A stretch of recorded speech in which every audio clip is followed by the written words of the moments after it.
하나님 말씀 보시겠습니다. 오늘 거룩한 주일, 특별히 어버이 주일에 우리에게 주신 하나님 말씀은 에베소서 6장 1절로 3절에 있는 말씀입니다. 에베소서 6장 1절로 3절에 있는 말씀입니다. 네, 그렇게 길지 않으니까 우리 함께 한 목소리로 합독하신 이후에 호산나 찬양대에 찬양이 있겠습니다. 자, 1절 3절까지 함께 합독하시겠습니다. 자녀들아, 주 안에서 너희 부모에게 순종하라. 이것이 옳으니라. 내 아버지와 어머니를 공경하라. 이것은 약속이 있는 첫 계명이니 이로써 내가 잘되고 땅에서 장수하리라. 아멘. 여러분은 효자입니까? 효녀입니까? 네, 효자 효녀를 또 며느리는 안 좋아해요. 또 이거 아시죠? 그럼에도 불구하고 오늘 성경은 우리에게 부모에게 순종하라. 내 아버지와 어머니에게 어머니를 공경하라고 말씀하시죠. 왜 우리 부모에게 순종하고 공경해야 될까요? 오늘 1절을 보면은 이것이 옳으니라. 이것이 옳기 때문에. 그래서 오늘 말씀의 제목은 이것이 옳으니라. 자, 또한 하나님은 그렇게 부모를 공경하는 것이 당연함에도 불구하고 이 약속을 이 말씀대로 계명을 지키면 하나님이 뭘 약속하십니까? 복을 약속하십니다. 3절에 보니까 이로써 내가 잘되고 땅에서 장수하리라. 자, 오늘 본문의 말씀은 10계명 중 5계명의 말씀을 인용한 거죠. 신명기 5장 16절에 보면 이 10계명의 5계명이 다섯 번째 계명이죠. 함께 읽어볼까요? 너는 내 하나님 여호와께서 명령한 대로 내 부모를 공경하라. 그리하면 내 하나님 여호와가 내게 준 땅에서 내 생명이 길고 복을 누리리라. 그래서 오늘은 본문의 말씀을 중심으로 우리가 왜 부모님을 공경하고 또 순종하고 효도를 해야 되는지, 그리고 이렇게 부모를 공경하면 하나님이 우리에게 어떤 복을 주시는지에 대해서 우리 함께 말씀을 중심으로 살펴보면서 은혜를 나누기 원합니다. 자, 첫째로 왜 부모를 공경해야 되느냐? 부모로부터 우리가 생명을 이어받았기 때문에. 부모로부터 여러분의 지금 그 피와 살과 뼈는 다 우리 부모님이 주신 것입니다. 부모님이 우리에게 주셨잖아요. 그래서 여러분, 이 세상에 80억 인구가 있잖아요. 그런데 여러분과 같은 DNA를 가진 사람은 여러분의 부모님과 자녀밖에 없어요.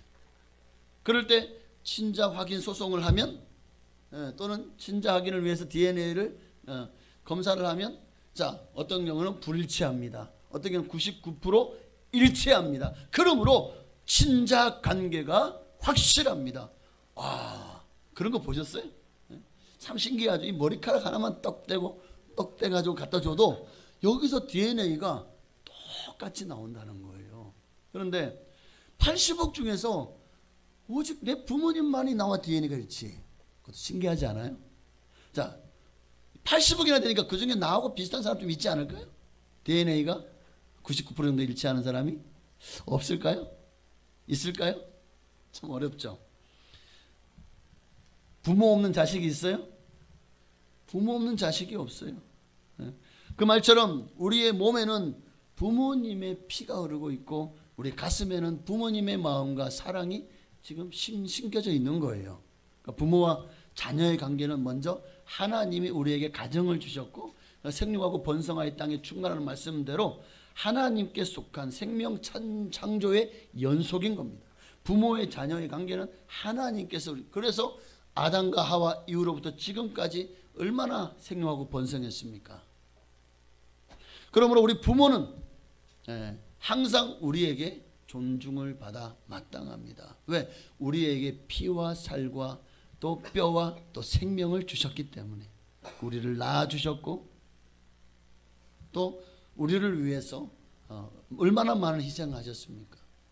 지금도 아기를 키우면 알겠지만 이 아기가 나한테 무슨 도움이 된다고 맨날 시간 되면 분유 뭐 모유를 먹이든지 분유를 먹이든지 이유식을 먹이든지 간식을 먹이든지 또 시간 되면 또 그냥 찡찡거리면 또 안아서 재워야 되지. 아주 그냥 얼마나 또 그냥 똥 싸고 오줌 싸면 또 갈아줘야 되지. 야, 이거를 여러분 같으면, 남의 자식 같으면 데려다가 그렇게 하겠냐고요. 정말 마음에 그쪽으로 사명이 있거나 은사가 있지 않는 이상은 이게 쉽지 않아요. 여러분의 부모는 여러분의 똥오줌을 다 치워줬는데, 씻겨주고 했는데, 우리 부모님의 똥은 냄새 난다고 그래서 요양원으로 보내버리는 건가요? 하여튼 저도 저희 사모하고 얘기했어요. 우리 나중에 늙으면 둘 중에 하나 요양원 가자고. 치매 걸리면 요양원 가라고. 간대. 알았다고.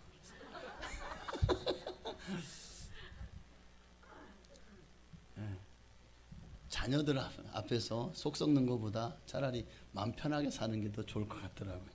자, 여러분, 그리고 우리 모두는 부모님이 나를 낳아주셨고 생명을 우리에게 이어주셨잖아요. 그러니 부모님을 공경하고 부모님께 효를 행하는 것은 너무 당연한 거 아닐까요? 근데 이 당연한 것이 오늘 세상은 너무 당연하지 않은 게 되어버린 게 이게 이 시대의 참 아픔인 것 같아요. 부모님은 항상 자식을 마음에 품어요. 생각하고 자식의 행복을 위해서 기도하고 또 자녀의 장래에 도움될 만한 일이라면요, 손발이 다닳도록 뼈가 부서지도록 뭐 살이 찢어지도록 몸을 아끼지 않고 수고하시고, 지금도 같은 마음일 거예요. 오늘 찬송 가둬보십시오. 1절에 보니까 어머니의 넓은 사랑 귀하고도 귀하다. 그 사랑이 언제든지, 이게 지금 나이가 50이 넘고 60이 넘어도 80 먹으신 노부모한테는 여전히 같은 내 새끼고 또 어린 자식인 거예요. 그러니 그 사랑이 언제든지 나를 감싸줍니다. 내가 울 때 어머니는 주께 기도드리고 내가 기뻐 웃을 때에 찬송 부르십니다. 그러니 오늘 여러분의 부모님이 혹 믿든 믿지 않든 중요한 것은 부모님은 여러분에게 생명을 주셨다라는 것을 잊지 말아야 돼. 그것을 천륜이라고 하죠. 천륜. 그러니까 부모와 자녀는 천륜으로 맺어진 인연이잖아요. 그러니까 이것을 평생도록 귀히 여기고 또 간직하면서 나 낳은 어미와 길러주신 부모님께 즐겁고 기쁘시게 해드리는 것이 자녀의 마땅한 도리라고 생각합니다. 자, 오늘은 어버이날입니다. 정말 생각하면 어버이날이라고 이제는 더 이상 카네이션을 선물하거나 달아주지 않는 시대가 되어버렸어요. 어버이날이라도 집에 전화 한 통, 저는 전화 한 통 했어요. 그래도 어머니한테 용돈도 조금 보내드렸어. 조금. 근데 여러분은 어버이날에 어떻게 다들 부모님께 찾아뵙든지 전화 한 통 드렸습니까? 네, 할렐루야. 하여튼 그렇게 참 부모님께 그래도 안심시켜요. 내가 전화 안 하잖아요. 그러면 얘가 문제가 있나? 제가 전화를 하잖아요. 그럼 제일 먼저 하는 말, 야, 너네는 별일 없나? 너네 가지고는 잘 있나? 너는 건강 괜찮나? 아, 먼저 물어봐. 나는 어머니 건강 괜찮으신지 하고 먼저 물어봐야 되는 거 아닙니까? 근데 부모가 먼저 자식 걱정을 해요. 너는 잘 있나? 별일 없나? 너는 건강하나? 막 그러고 물어보면 막 마음에서 눈물이 나더라고요. 여러분, 그러니 어떻게 부모님을 공경하지 않을 수가 있겠습니까? 그런데 오늘 이 시대는 많은 사람들이 부모를 공경하잖아요. 부모가 어릴 때부터 얼마나 그 교육시키고 또 그냥 잘되게 하려고 얼마나 고생했습니까? 정말 나는 안 쓰고 안 입으면서도 자녀에게 좋은 것 입히고 좋은 것 쓰게 하고 그냥 막 돈을 없으면은 대출 받고 빌려서라도 그냥 자녀를 대학 교육시키고 그렇게 잘되게 했어요. 그렇게 성공을 시켰어요. 세상에서 잘 나가게 되었어요. 그러면 부모님 나를 이렇게 고생하셨네? 하고 부모님 생각합니까? 아유, 자식은 그저 그냥 잘 키우고 이제 그냥 출가시키면 끝이야. 네. 속 시끄러워. 이런 부모도 있어요. 이런 부모도. 그래도 그렇게 고생한 거를 생각 안 해요, 자녀들은. 부모 공경을 하지 않더라고요. 그런 자녀들이 얼마나 많습니까? 왜 그렇게 고생시켜서 그렇게 키워놨는데 왜 잘되고도 부모를 공경하지 않죠? 저는 이게 세상적으로만 잘 되게 했기 때문에 생각해요. 그러니까 그저 똑똑하고 그냥 공부 잘하고 그러면 돼. 아이고 뭐 그래도 애들이 좀 까칠하잖아. 그게 그냥 까칠한 정도로만 아는 거야. 막 부모님한테 막 그냥 때도 부리고 그냥 막 주님한테 아이 됐어요 안 필요 없어요 막 그러고 그냥 아이고 알았어 그냥 공부만 열심히 이래 놓으니까 애들 인성에는 어느새 부모들마저도 아이 공부만 잘하면 뭐 애들이 뭐 성격이 더럽든 그냥 성격이 지랄 맞든 하여튼 괜찮아. 이게 문제인 거예요. 그러니까 그렇게 그냥 금이야 옥이야 키워놔서 성공시켜놨더니 다 지 잘나서 그런 줄 알아요. 예? 부모님이 도시락 안 싸줬어 봐. 저기 뭐 용돈 안 줬어 봐. 어떻게 공부를 해? 어떻게 학원을 다녀? 그리고 어떻게 물론 열심히 공부한 자기 목도 있겠지만 거기에 부모 몫은 없습니까? 그런데도 나중에 그렇게 성공하고 나면은요 부모는 뒷전이에요. 부모를 홀대해요. 부모님 은혜인 줄 몰라요. 이게 부모가 자녀를 세상적으로만 가르친 것의 열매인 거예요. 오늘 우리가 자녀들의 인성이 정말 부모가 먼저 본을 보여야 돼요. 그래서 그 자녀들이 잘못되지 않도록 그 인성이 대바라지거나 너무 자기밖에 모르는 이기적이거나 너무 다혈질이거나 아니면 나중에 분노 조절 장애도 있죠. 그렇게 뭐 자녀들의 성격을 내가 어떻게 할 수는 없죠. 그러나 하나님께 안 되면 하나님께 기도해야죠. 자녀를 바른 길로 하나님 인도하여 주시옵소서. 요셉을 보십시오. 요셉이 나중에 애굽의 국무총리가 되었고 당시 북아프리카와 중동에 있는 수많은 수천만이 넘는 사람들을 7년 흉년 동안에 먹여 살렸잖아요. 수천만을 구원해낸 사람이 요셉입니다. 그런데 오늘 요셉이 나중에 이렇게 잘된 것이 물론 우여곡절이 있었죠. 형들에게 팔려가기도 하고 또 노예 생활도 하고 또 억울한 일 당해서 감옥살이도 하고 그런데 그 모든 것을 합력하여 선을 이루신 하나님께서 마침내 요셉이 애굽의 국무총리가 되게 하셨고 그리고 그 형들을 그 형들을 용서를 해요. 저는 어떻게 형들을 용서할 수 있을까? 그런데 요셉의 생애를 보면 하나님이 그와 함께 하심으로 요셉이 형통하였더라. 이 말이 여러 번 나와요. 그러니까 요셉은 그렇게 형들에게 억울하게 형들에게 죽임을 당할 뻔하고 결국 미디안 상인들에게 노예로 팔려서 애굽에 끌려가고 또 거기서 보디발 장군의 집에 노예로 그렇게 이제 돈 받고 팔려가지고 10년을 가까운 세월을 정말 짐승처럼 그렇게 부림을 받으며 노예 생활을 하고 또 보디발 장군 아내 때문에 억울한 일 또 당하죠. 자기는 그러지도 않았는데 그렇게 누명을 쓰고 어디 갑니까? 감옥까지 가잖아요. 이런 파란만장한 삶을 살면서 마음속에 한이 없을까요? 보통 사람 같으면 우리 형 진짜 내가 자유를 얻기만 해봐, 내가 탈출하게만 해봐, 내가 형들을 용서하지 않을 거야, 내가 조금만 내가 이제 여기서 성공만 해봐, 내가 절대 내가 나를 팔고 아버지 사랑하는 아버지와 나를 찢어놓고 나를 이렇게 노예로 또 감옥에서 언제 죽을지 모르는 정말 이 타양 만리에 와가지고 이형 만리에서 아버지도 없이 형제도 없이 가족도 없이 모든 것이 낯설고 모든 것이 나를 그냥 핍박하는 세상 속에서 여러분 10년 동안 핍박을 받으며 매를 맞으며 살았다 생각해 보십시오. 그 삶이 온전하겠습니까? 그리고 그것도 내가 뭐 어쩔 수 없이가 아니라 형들이 나를 그렇게 팔아먹어서라고 생각해 보십시오. 얼마나 이 마음에 복수심이 불타겠습니까?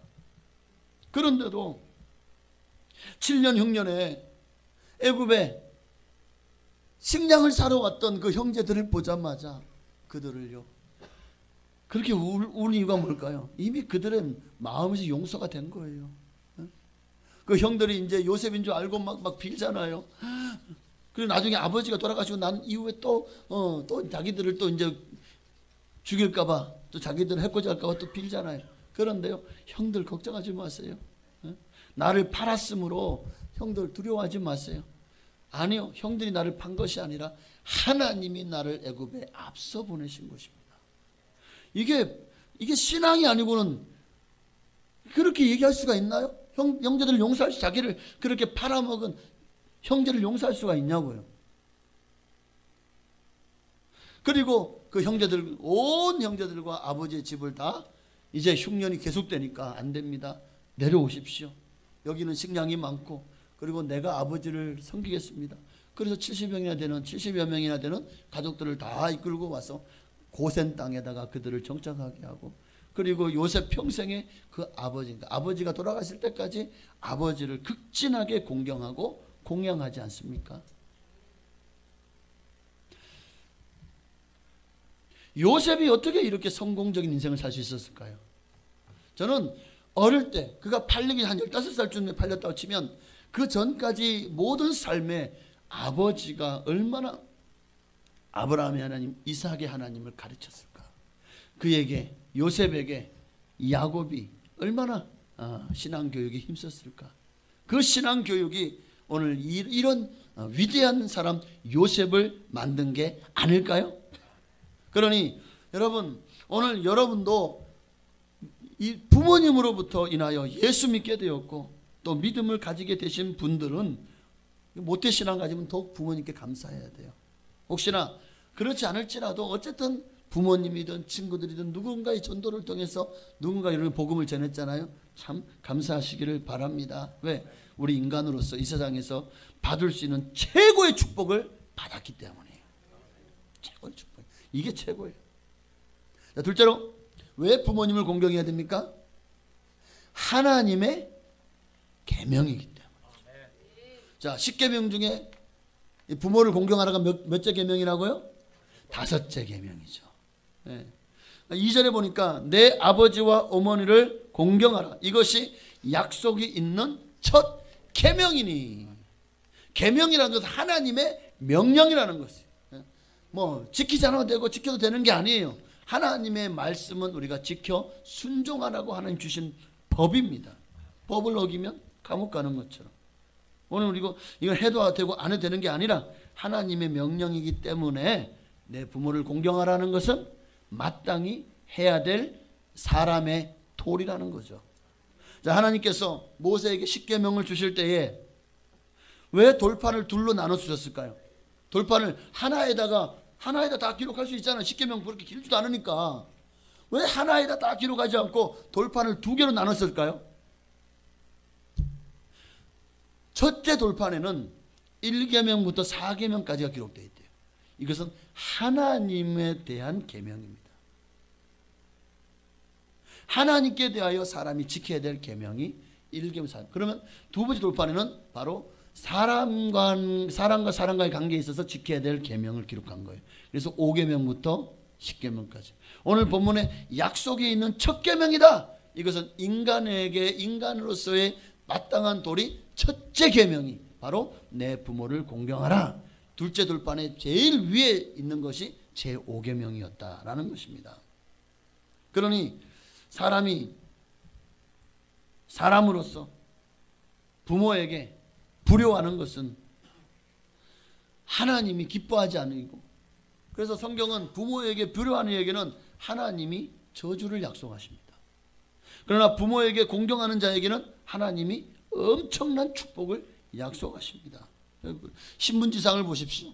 또는 여러분 인터넷 뉴스를 보면 가끔 그런 자녀들이 부모를 서로 안 섬기려고, 야 네가 형이니까, 네가 장손이니까 형이 부모님 모셔야 되지 않냐고, 아이고 야 언제적 얘기냐, 형만 부모를 모시란 그런 법이 어딨냐, 네가 돈이 많으니까 네가 모셔, 아이고 야 그래도 엄마가 딸 너를 제일 좋아하니까 야 동생 네가 모셔, 막 이러면서 부모를 서로 안 모시려고 싸우는 거예요. 아니 그 모습을 보는 부모의 마음은 어떨까요? 아니 이 자녀들이 세상에 내 앞에서 막 서로 안 모시려고 싸우고 있네. 부모의 가슴이 찢어지죠. 내가 이러려고, 내가 이 꼴을 보려고 내가 이놈들을 금이야 오기야 키우고 또 유산을 내가 물려주려고 하냐. 아유, 여러분 이게 저주가 아닌가요? 이게 저주잖아요. 서로 유산을 가지고 싸워요. 제가 이번에 누구라고는 얘기 안 하겠는데, 제가 목사님이 아는 분인데, 아버님이 이제 암으로 돌아가셨어요. 그런데 그 어릴 때에 제 첫째 딸이 있는데 그게 첫째 부인한테서 얻은 딸이. 근데 이 딸이 이제 첫째 부인이 하고 이혼하고 그러고 나서 이제 불화가 있다가 이 딸이 아버지를 그냥 당신 더 이상 내 아버지가 아닙니다 하고 가버렸어요. 그리고는 그 아버지가 돌아가실 때까지 소식 한 번 없고 전화 한 번 없고 완전히 남 사이로 살았어요. 그런데 아버지가 돌아가셨다는 얘기를 듣자마자 형제들이 다 장례를 치르고 났는데 다 끝나고 나서 찾아온 거예요. 와가지고 아버지의 유산을 나에게도 내놔라. 그래가지고 이제 형제끼리 싸움이 붙은 거예요. 막 고사하니 많이 막 그러면서 이번에 동생은 또 이제 아주 대기업에 다니는데 이 딸 하냐 그럼 내가 그 대기업 거기마다 내가 너를 내가 고발하겠다 뭐 고소하겠다. 하여튼 그냥 땡깡을 부리고 그 누나 되시는 분이 그래가지고 결국 그 첫째가 더 떼어줬대요. 왜? 너무 시끄러우니까. 그래서 형제들도 또 좀 더 나눠주고 해가지고 다시 분배를 해가지고 나눠줬대요. 그러나 뒤도 안 돌아보고 그냥 가더래요. 너희는 이제 우리가 끝이다 하고 가더래요. 이게 뭡니까? 오늘날 이렇게 부모 앞에서 자녀가 부모를 공경하지 않는 모습이 이게 저주라는 말이 맞죠. 부모에게 효도하지 않으면 하나님이 저주를 약속하십니다. 자, 여러분 그러므로 오늘 우리는 이렇게 부모를 잘 섬기지 않는 효도하지 않는 자녀들의 모습도 이 시대에 많이 보지만 그러나 형제간에 서로 부모를 섬기려고 하는 분들도 의외로 또 여럿 있어요. 그러니까 오늘 여러분도 행여나 지금 부모님과 떨어져 살고 있을지라도 혹 객지에 나와 있다면 자주 전화로라도 또 가끔이라도 찾아뵈시고 문안을 드리시기를 바랍니다. 셋째로 왜 우리가 부모님을 공경을 해야 되냐 하면 부모를 공경하는 것은 그 부모가 내게 어떤 사랑을 베풀으시는지를 알면 우리가 참 은혜 갚은 개나 또는 까마귀 얘기 같은 거 들어보셨나요? 짐승도 은혜를 받으면 은혜를 갚을 줄 알아요. 은혜를. 가만히 있어봐. 네, 하여튼 그런 얘기가 있는데 그게 진은 아닌 것 같고 어느 사람이 하여튼 쥐에게 밥을 줬대. 쥐에게 그 지하실에 가면 쥐가 있는데 그 쥐가 쥐구멍 나오잖아요. 거기다가 늘 밥을 줬다는 거예요. 그런데 어느 날은 이제 뭐 잠을 자고 있는데 근데 쥐가 올라와가지고 막 자기를 막 이렇게 물고 막 집을 나가려고 하더래. 뭔가 해가지고 막 집을 나갔는데 갑자기 지진이 나더니 그 집이 무너져 버린 거예요. 그래서 이게 동물들이 지진이 나면 아니 이 쥐가 야 만약에 집안 살려면 갔을 거 아니야. 근데 아니 그 쥐새끼한테 밥 좀 줬더니 그 쥐가 은혜를 갚은 거예요.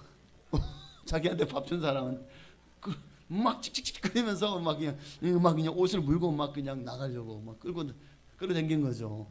야, 짐승도 은혜를 갚을 줄 아는데 여러분 오늘 우리는 사람 새끼 아닌가요? 만물의 영장이 아닙니까?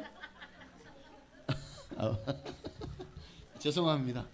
제가 언어를 좀 잘 써야 되는데 그렇게 너무 그냥 막대먹고 부모에게 불효하면 내가 그런 그 얘기하면 안 된가? 나중에 저한테 욕하려면 욕하십시오. 자 어쨌든 우리가 부모님께 받은 은혜가 얼마나 클 것 같아요.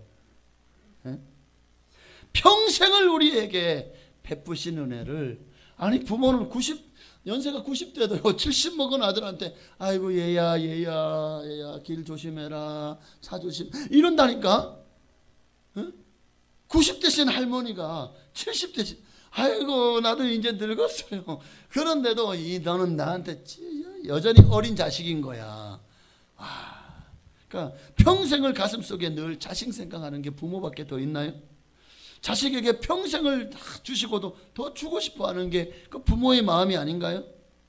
평생의 자식 위해 고생하시면서도 온갖 희생을 또 아끼지 않아요. 여전히 이 나이가 돼도 여전히 자녀들에게 더 자꾸 주려고 하는 부모의 마음.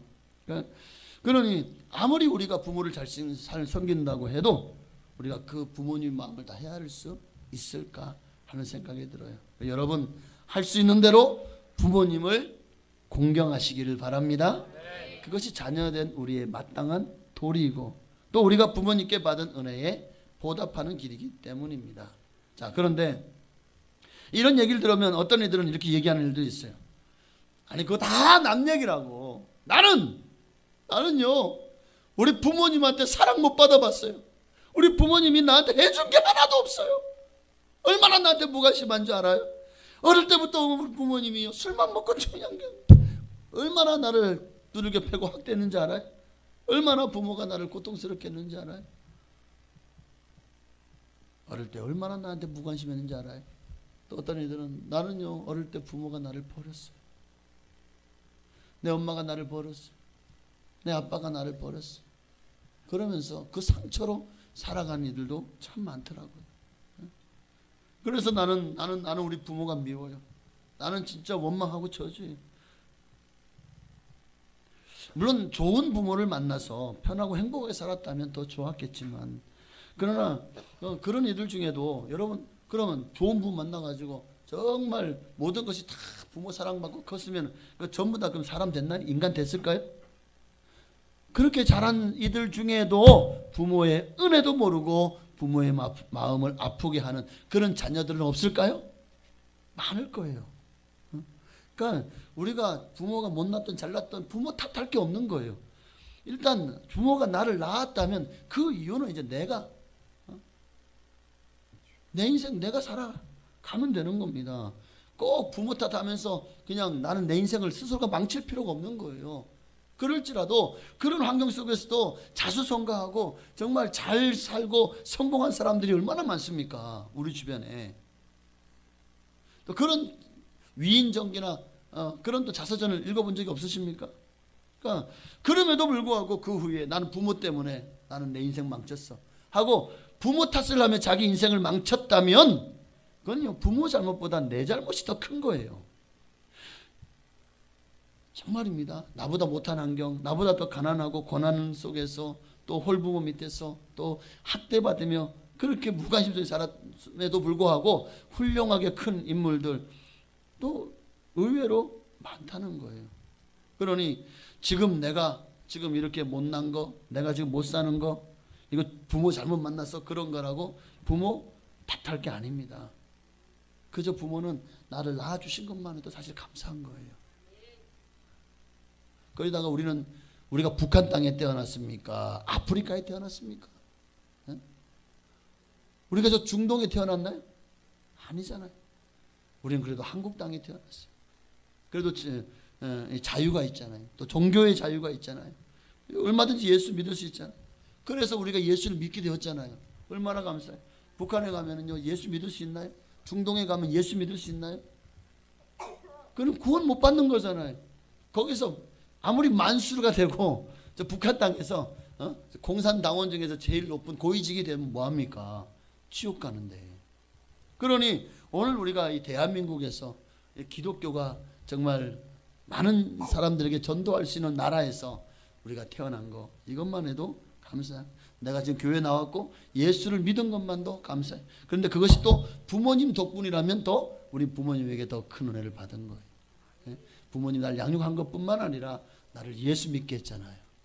오늘날 그 학생 인권 조례에 보면은 이게 학생들 내려와요. 부모가 종교를 강요하지 못한다. 그러니까 그렇게 교육을 시켜요. 이게 아니 그런 자료가 아이들한테 그 무슨 학생 무슨 그 준다니까요.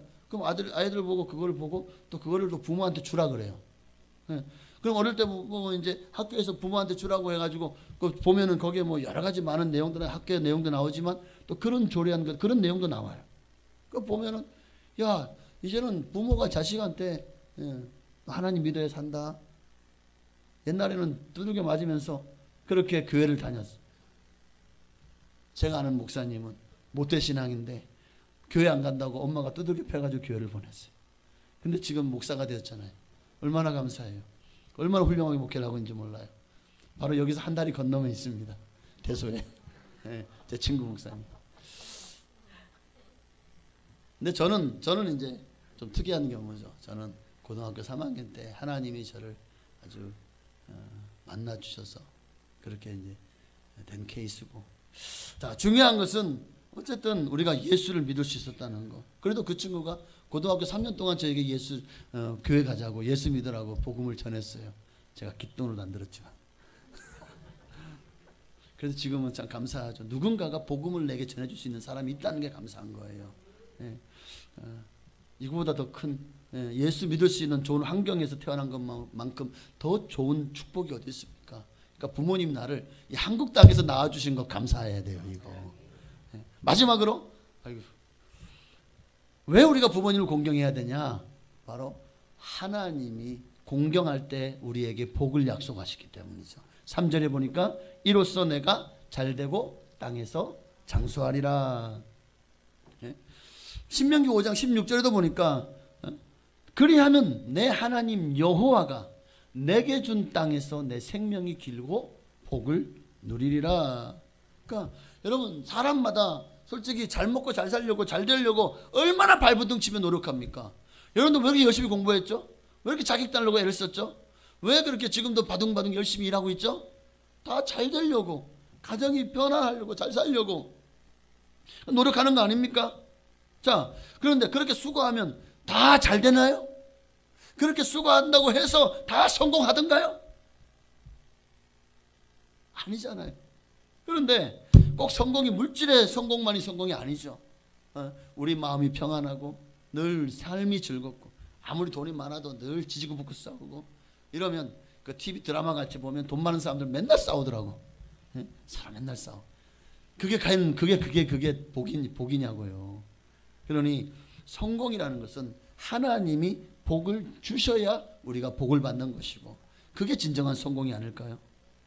그러니까 복은 사람이 얻으려고 노력한다고 되는 것이 물론 노력도 해야죠. 그러나 하나님이 주셔야 된다는 거예요. 여러분 아브라함이 잘된 거 보십시오. 아브라함이 잘된 게 아브라함 스스로의 노력으로 아브라함이 복을 받은 거고 그렇게 자손이 번성하고 이름이 창대케 되고 한 건가요? 아니죠. 창세기 12장 2절을 보면 아브라함이 잘된 거예요. 자, 내가 너로 큰 민족을 이루고 내게 복을 줘. 누가 복을 줬죠? 누가 큰 민족을 이루게 하셨죠? 하나님. 누가 그 이름을 창대케 하셨죠? 누가 그에게 복의 근원이 되게 하셨죠? 하나님이 하셨잖아요. 여러분 야곱에게 12아들이 있었죠? 그 12아들 중에서 누가 제일 아버지를 공경했을까요? 저는 이거를 이렇게 유추를 해봐요. 가장 잘된 사람이 아버지를 가장 공경한 사람이다. 자, 12아들 중에서 누가 제일 잘 됐죠? 요셉이죠. 그래서 요셉이 하나님께 가장 큰 복을 받았잖아요.